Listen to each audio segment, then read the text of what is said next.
Welcome to Liberty FM, the podcast dedicated to all things New York Liberty. I'm Felicia, and I'm joined by my co-host Francois. We're recapping Tuesday night's game this week against the Connecticut Sun. This will be the Liberty's final game before All-Star Weekend and the Paris Olympics.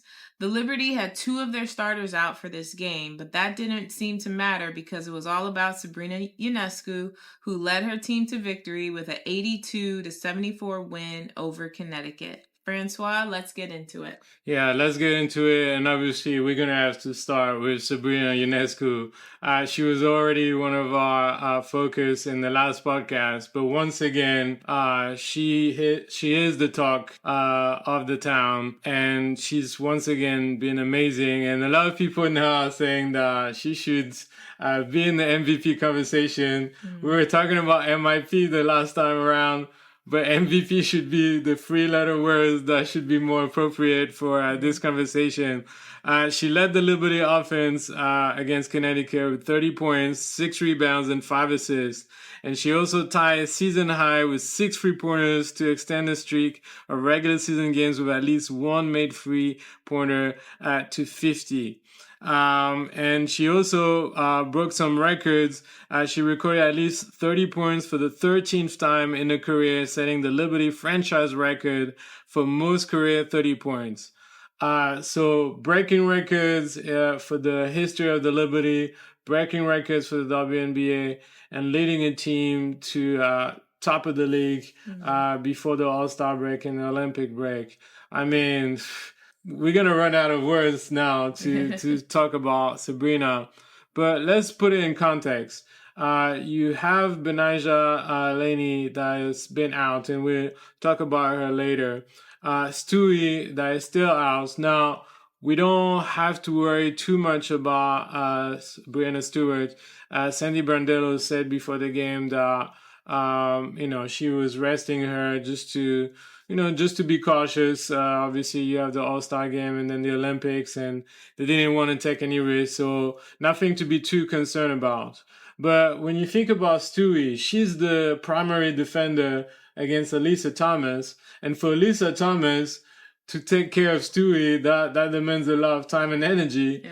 And for this game, she didn't have to focus about her. So I was really wondering how the Liberty were going to handle business with Stewie out, and Sabrina pretty much took care of it. What did you make of Sabrina's performance against Connecticut?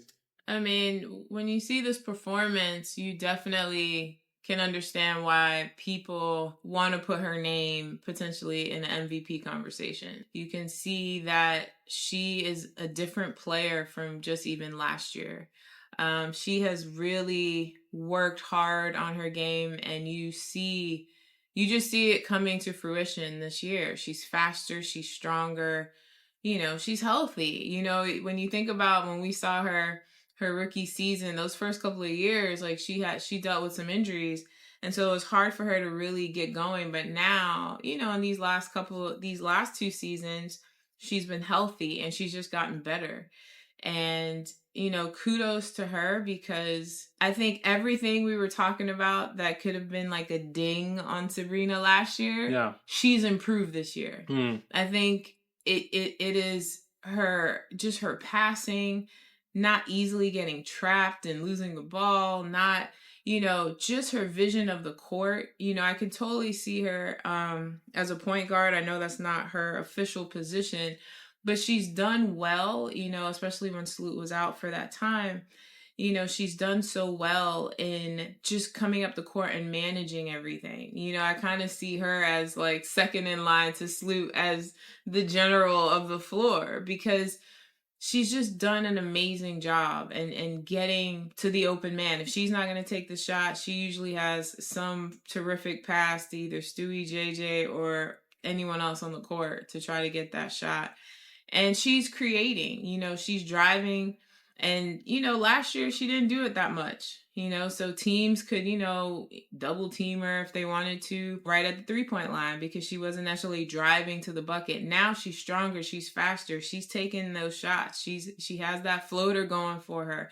So you have to respect that. You can't just think that she's just going to pull up and shoot a 3 every single time. But yesterday was definitely a fantastic 3-point barrage for Sabrina, who went 6 for 11 from the 3-point line. I mean, I'll take that any day, really. Yeah, I mean, she still has it in her bag, and it's going to come out at different points, and I'm glad it came out yesterday because she took control. She saw that 2 of her teammates were out, who were starters, and she took control of that game, and kudos to her. Kudos to the bench also for stepping up. I know we'll speak about those players in a bit. And just even seeing, like, earlier in the season, we kept saying, like, JJ's the key to you winning. If JJ's not getting fed in the paint, your team ain't gonna win. Like, and just to see that JJ didn't have a great night. It was really tough for her with Brianna Jones on her. It was really tough for JJ to score buckets. They did not make it easy for her. She got a few points in there and, a few rebounds, but she didn't have her usual double-double. And Sabrina took control. And also Sloot, because Sloot also came up with 10 points. She loves attacking the basket against Connecticut, yeah, I always thought that Sloot does well against Connecticut to some degree. I feel like Sloot, to me, does better against teams that she really knows and understands. And Connecticut is one of those teams for her. And she still did well, but yeah, this was Sabrina's night for sure. Yeah, I mean, I would say that, what really impressed me was that she had so much variety in the game. Mm-hmm. She knew exactly what to do at the right time. Whether taking advantage of screens to shoot a free or attack the basket and pass to one of her teammates. Being aggressive, she went to the free throw line 10 times. Mm-hmm. She shot 10 free throws. I think there was 2 techs. But she got to the line. She got 3-pointers. She attacked the basket. An all-around incredible game. And I think what was very telling was what Stephanie White, the coach of the Connecticut Sun, said after the game. Mind you, Stephanie White was coach of the year last year, and she's got a huge experience as a player and as a coach, so she knows what she's talking about. So here's what she had to say after the game about Sabrina Ionescu. She said that, number one, she's a different player this year than she was last year. She said that she's in fantastic shape, that she can play a lot of minutes, that she plays at a high pace speed. A change of speed is as good as anybody in this league. Not just in our league, but in the game. Ability to use screens at the right angles to put you under. Her release is so quick, and she's become a better finisher going to the rim. You could tell that she's put in the work, and the hard work pays off. So, we knew that last year she was a crazy 3-point shooter and, a good point guard. But now she added so much to her game and her ability to read the game. I think, when we talk about point guard like Chelsea Gray, it's her ability to see things before they happen, right? Ability to be so quick in the decision making. And I think Sabrina is getting there. Now, you can argue that in this game, she had 7 turnovers in this game. But you could also say that, in front of her, it was Dejanay Carrington, who, for me, is one of the low-key best defenders in this league. We don't talk enough about the way she defends, but she had 5 steals. When you have someone like Dejanay Carrington defending against you and you still manage to score 30 points despite your 7 turnovers, that shows the growth. So tremendous performance by Sabrina Ionescu, and something that we really needed to get that win. I was saying that I hope that we get all the wins and maybe just one loss, but that week we got this counting this week and last week, 4 wins, 2 against Chicago, 2 against Connecticut. And when you see that Chicago just beat the Las Vegas Aces last night, you knew that it was important to take care of business even against Chicago. So, I think that at no particular moment in the game, I felt like we were in danger. I think we led most of the game. Connecticut tied a few times, but they didn't take the lead at all in this game, whereas the Liberty were able to create the difference in the fourth quarter. And we could argue that Sabrina was the biggest reason, but the bench, as you said earlier, the bench had a big contribution to this game. And so the news that we had received prior to this game was that Benaja Laney had successfully underwent a minor procedure on her right knee at HSS in Brooklyn, and she will begin rehabilitation with the team's performance staff and is estimated to return in approximately 4 to 6 weeks. And I guess we were not shocked because Benaja Laney has had knee issues quite a few times in her career. Except that this time around, I felt like maybe it was the right time for her to have this small procedure, considering that there's gonna be 1 month off with the Olympics. She's not part of the U.S. team, so she would have used that time anyway to recover. But I think it was the perfect timing to give her a chance to come back at the level that we know from her. And everybody knows that we need Benaja in the playoff. So Sandy during the pregame conference said the surgery went well, and she's in good spirits. Courtney Vandersloot also said before the game that she got a chance to talk to her, and everything was fine, and she was just recovering and ready to get back in shape. So in our absence, you had to have other players to step up. And for you, who do you think in this game really step up and show that the Liberty could count on them as well? Kennedy Burke. Yeah.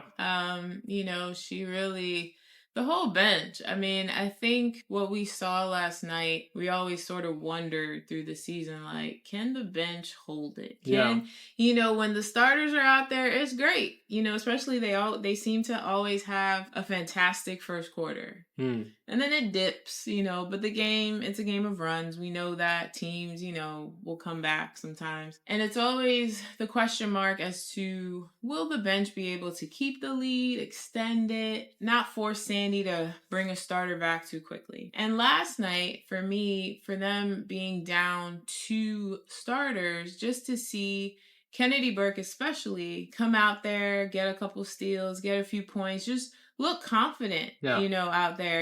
I think at first it may have seemed a little shaky, but I think that just comes with time. Like, these players need minutes on the floor so they can gel. And even some of Sandy's rotations we weren't sure about at one point, because sometimes Sandy can have a rotation, you're like, I don't know if this is gonna work. We'll see. But yesterday, I have to say, like, there was a rotation, I believe it was like Dojkic, Phoebish, Burke. I think the only starter out there may have been Sabrina, I think. I think it was Sabrina, Ivana Dojkic, Leo Phoebish, Kayla Foran, and Kennedy Burke to start the fourth quarter. Yeah. And they held it down. Yeah.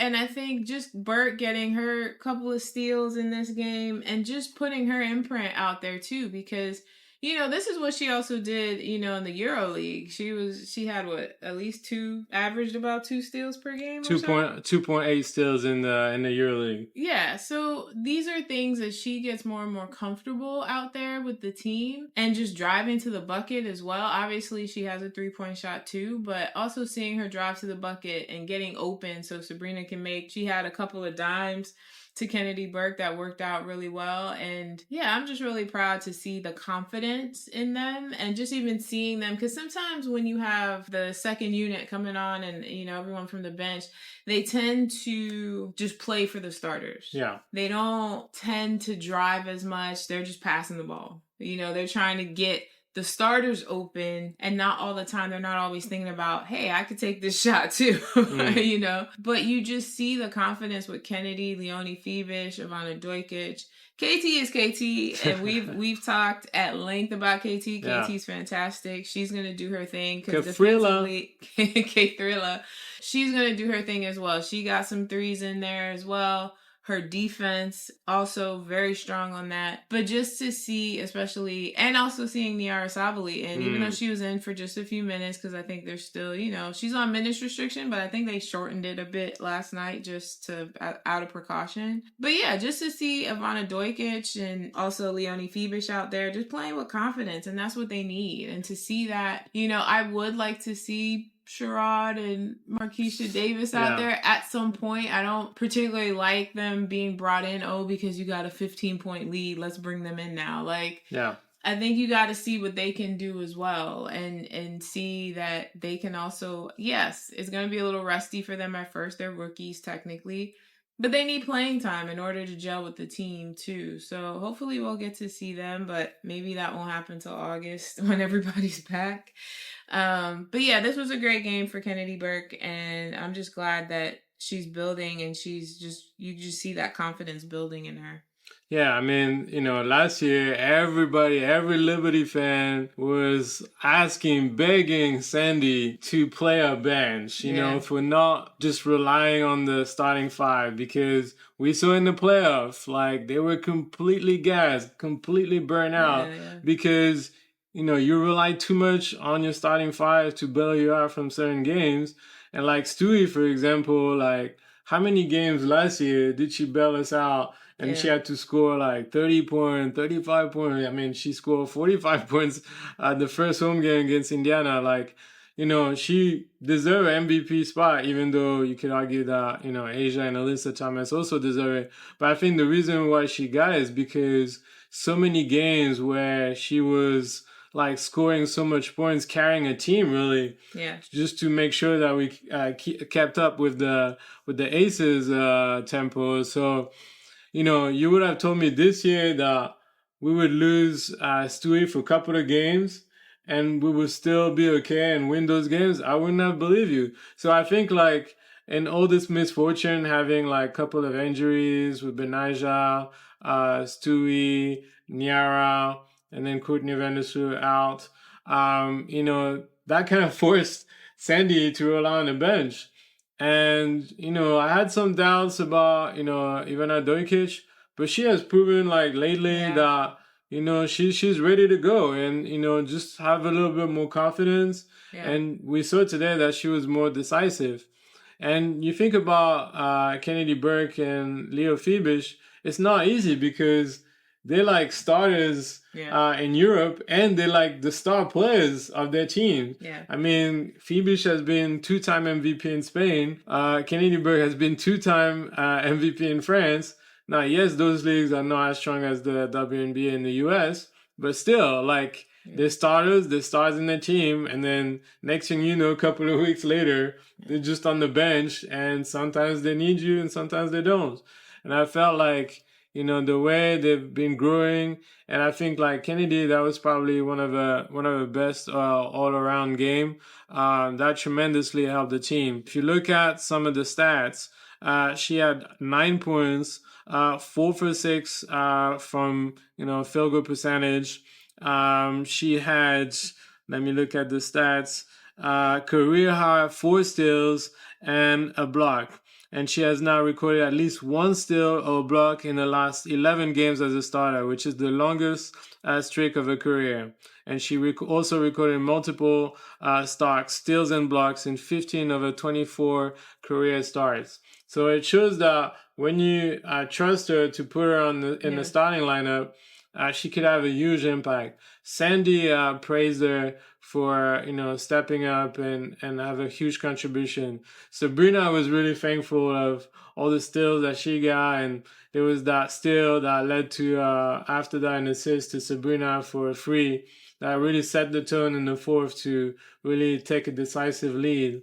So, and also Jonquel Jones was praising her as well, saying that a lot is demanded from her and she has to do many things for the team, and she's taking it well and really is a huge factor for the team. So those things, when you have people like Jonquel and Sabrina and your coach praising you like that means a lot. And then Fibish, I think we already talked about Fibish quite a few times already, but it is really a true luxury to have a player of that level. And I feel like when she talks to the press about, what she needs to do to make, the Liberty successful, I feel like a lot of confidence when she's talking. Like, she analyzes the game very well and she takes pride in, defending on the best player of the other team and, being able to read teammates and knowing how to play with them. She said that she loves playing with Vandersloot. That makes her life easier. So, I think sometimes people complain about Vandersloot's minutes, but she's still one of the best passers in the league. Yeah. And when you have someone like Phoebe that says that she makes other people's life easier, that means that she can still bring something to the team. So, overall, a great performance from the bench, and which helped us to get the win. Now, let's talk about now our opponents, because Connecticut is at the moment the second best team in the league. But there is a question mark though on whether the Connecticut can go all the way. Now they keep saying disrespect, with the CT at the end, a play word on CT and disrespect. But they're not proving us right now that they could get the last hurdle. There was something that I saw on Twitter from Richard Cohen that was very interesting. He said that, when you combine this season and last season, including the playoff, Connecticut are now 2 wins and 13 losses against Vegas and New York over the last 2 seasons. Whereas against the other teams, they're 46 wins and 10 losses. So, it seems hard for them to get over the hump. And this time around, you could argue like, oh, there's no Stewie, so they're going to take advantage of it. They did to some degree, but it just wasn't enough. There's something missing in this team, and I'm just wondering, curious, Felicia, what you think is missing for that team? They need a better shooting guard, but I think there is a missing piece because all those players can get on fire at any moment. Yeah. Because we've seen them. We've seen them do that. And I feel like, they need another piece that's consistently going to give you buckets each game. And I don't believe they necessarily have that because they rely a lot on DeWanna Bonner and Alyssa Thomas. And now with Bree Jones back, I thought, oh, Bree Jones is back. They're going to be a force. Yeah. And they were initially. But then you realize the teams they were playing early on are those teams that, they're 46-10 against. And so, when they play some of these really top teams who are, obviously going for a championship, you see that there's still something missing there for them. And, they need somebody who's consistent, reliable with the shooting. I think in this game, DeWanna Bonner had 8 points. She's your leading scorer. That is not enough for you to get the win. You can't have that. Alyssa Thomas will get points. Bree Jones will get points, but it goes through DeWanna Bonner. And if she is not scoring, it's going to be really tough to win that game if she doesn't score. Another thing I would say for Connecticut that people noticed a lot in the crowd. Now, I think I know what you're going to say. We've always talked about the refs in the WNBA. Everyone has had grievance with them, and I would think rightfully so, because there are some calls that many people have looked at and wondered, even questioned their own basketball knowledge at times, and they've been part of this game for many, many years. And to see the refs, it can be frustrating. But one of the things, and players are going to complain, players are going to say stuff, especially if the call just seems bogus. And there are many times where some of these calls are bogus, or they just miss it and not paying attention. They don't know. It's just wild. It's really wild to me. But I think Connecticut, they definitely complain a lot. They're one of the teams that I truly that I've seen against the Liberty that always talking to the refs, always complain. It's one thing after another. And yeah, they may have a grievance, just like even the Liberty has some grievances with the refs last night too. But I do feel like Connecticut does it a lot more. And that's something they need to because that can get you out of the game. When you feel like if the refs are taking over the game, it gets in your head, you get frustrated, then, things just aren't going to go your way because now your head is in a different place.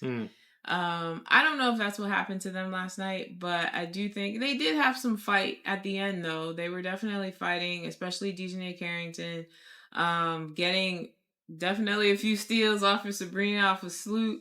and making buckets. And so, yeah, they need another piece. They definitely need another piece. Well, talking about another piece, it was funny because I think after the game I was telling you that, yeah, like they need like a big guard that can shoot and, that can cause some troubles in certain matchup because you cannot have just the one Bonner being, the only person to score a lot of points beyond the arc. And then what just happened today? Breaking news. The Chicago Sky have traded Marina Mabrey and a 2025 second round pick to the Connecticut Sun. The Chicago Sky received Rachel Bam and Moriah Jefferson, the 2025 first round draft pick, and the rights to swap in 2026. So, interesting trades. I don't know. This is gonna get messy. Like my first instinct, I think like everybody else was like, "Oh wait, what? Disney Carrington and Marina Mabrey are gonna be teammates now?" And they don't like each other on the court. Well, they got to be friends now. I mean, all the matchup working buddies. I cannot recall any matchup between those two that wasn't spicy. So that's gonna be interesting. But I'm sure. I mean, they're professionals. And they will put that to the side. Everybody was wondering how Angel Reese and Camila Cardoso were gonna get along because of the rivalry between South Carolina and LSU, and you see that right now they get along fine. All they want is to win and be successful and cheer for each other's success. So I have no doubt that they will put that to the side and work it out together. But it's gonna be interesting though. And when you think about it, they needed to make a move. I mean, we said that they struggle against the Aces and the New York Liberty. And then when you look at Marina Mabrey's stats against the New York Liberty, I think she's averaging about 18 points a game against us. So you would think that it makes sense to have someone of her caliber to add to the mix. Now, will that be enough to be champion? I don't know. I guess we'll have to see. But what do you make of that trade? It will definitely give the Liberty a headache for sure. I think Mabrey's still inconsistent at times. I think she's coming out of that slump, but it's going to be about the Liberty's defense. You're going to have to try to take away that 3-point shot. She's going to get a few off, but, she'll definitely present a headache for them. What is that going to get them over the hump? I don't think so. Okay. I really don't think so. I think, they needed... Marina Mabrey is good. She's a really great player and shooter at that. But she's been inconsistent, and they need consistency. Yeah. They have a lot of great shooters on their team. Like, it's not like the folks on their team are chumps. Like, they're not. At any point, Ty Harris, Dejanay Carrington, DeWanna Bonner, Bree Jones, I mean, up and down the line, anyone can go off at any time. Yeah. They're that great.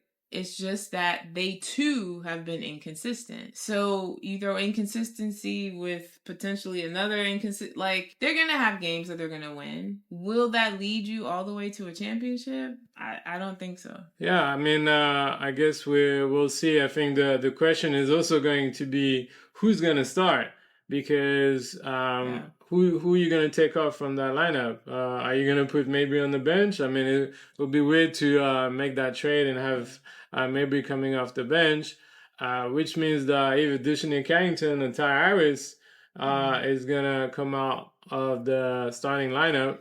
And I feel like it would be Ty Harris. Yeah, it's not going to be Dejanay Carrington. Her defense is essential to that team. My guess is that they'll probably put Ty Harris on the bench and maybe revert back to what they had done last year with Felicia Thomas as the point guard of the team. When Bree Jones was absent last year, they kind of decided to switch Alyssa Thomas's role. And so my guess, I'm not, reading into the future, but my guess is that Alyssa Thomas will probably be the point guard. And then you have Dejanay Carrington and Marina Mabrey on the wings. And then Bree Jones and then Bonner as the sort of like, the one that goes all around. That's my guess. But then Tyra Harris coming from the bench when, I think she's been so effective starting and growing in confidence, that would be a shame to do that. But obviously they needed to change something, and they did. I guess we'll see if that plays off or not. Before we go, I still wanted to talk a little bit about Jonquel Jones because we know that she's a crucial piece to the team's success and for this goal to win a championship. But I thought it was very interesting yesterday because she didn't necessarily score a tons of points. I mean, if I'm looking at the stat sheet, she only had 8 points. She was 3 for 12. I think that there were quite a few times where she was really trying to force at the post. But when you have someone like Bree Jones, yeah, it's gonna be tough to move her and really to beat her one on one. Yep. And so I think that when she's kind of static and try to force her way. Now most of the time it will work because there's not a lot of people that can stop her in the league. But when you have a defender like Bree Jones, it's much harder. And usually when you have Jonquel Jones under 10 points, it's usually tough for the Liberty to get the win or at least get a comfortable win. But I thought what was interesting was that she offers so many other things during that game. And the passing ability. I think we don't talk enough about a passing ability, but the passes that she's been doing this season have been amazing. Check out actually her Instagram. She posted something today with highlights of playmaking ability this year. And you wouldn't believe that she's a center and she's probably 6'7" or 7 foot. I'll have to check the height again, but for someone of a height and be able to dribble and pass the way she does, it's amazing. And what was interesting was what she said after the game. She said that actually when she was younger, she used to be a guard. So I'm sure that she still has those strengths from the past that she kept with her, and now it's the Liberty that benefit from it. But she had a couple of dimes, especially in the first half. There was one where I was recording it actually, and it went so fast that even my camera was like, "Oh snap, I missed it," and then went back to like Nyara Savali, who was the recipient of that pass. And then there was an inbound pass as well where I think it was Sabrina or Phoebish that did the inbound. Not a very good one because it was deflected by Disney Carrington. But JJ still managed to save the ball and kind of pass it at the same time for Sabrina's free. That was a thing of a beauty. But like, what do you make of her passing ability for a big? I love it. I mean, I love her ability there. I like the fact that in this game, JJ didn't have a great game like, she's used to, but she found other ways to help her team.